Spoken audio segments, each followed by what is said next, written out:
Hi, my name is Noelle Haller, and I'm a third-year undergraduate athletic training student at the University of South Carolina, and today we're going to be going over how to use an ophthalmoscope for an eye examination. So for this, before you get started, if you or your patient are wearing any sort of corrective lenses, we want to make sure we remove those before we begin, and we want to make sure we turn our instrument on, and the best way to assess this is just to shine the light on your hand. It should be a mid to large circle, which is going to be ideal for this type of examination. In an actual clinical setting, we would also turn the lights off for this in order to fully dilate the pupils to get a better field of vision within the retina, which is going to be the main structure that we'll be assessing within the eye.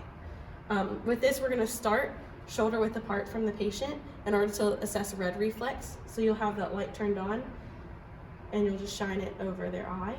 And as long as you see that red reflex for the retina, we can get started. After you see that, you're going to hold the instrument in the opposite hand of the eye that you'll be testing, and you will also be using that same eye that you're testing on the patient to look through the ophthalmoscope. So with this, I'm going to assess their left eye. So I'm going to hold the ophthalmoscope in my right hand and use my left eye to look into their eye once we move forward. We're going to hold the instrument at a 15-degree angle, and we're going to slowly move forward, making sure that the patient looks over my shoulder and focuses on an object behind me.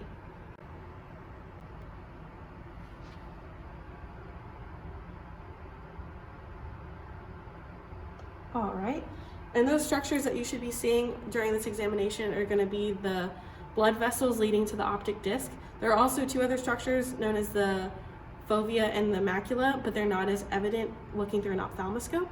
And don't worry if you can't find these structures on your first attempt.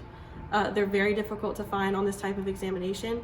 And you should also be assessing for the color, and it should be a reddish pinkish color in the retina. If you see any sort of abnormality with the blood vessels, optic disc, or that color that you're seeing, you should refer them to an ophthalmologist.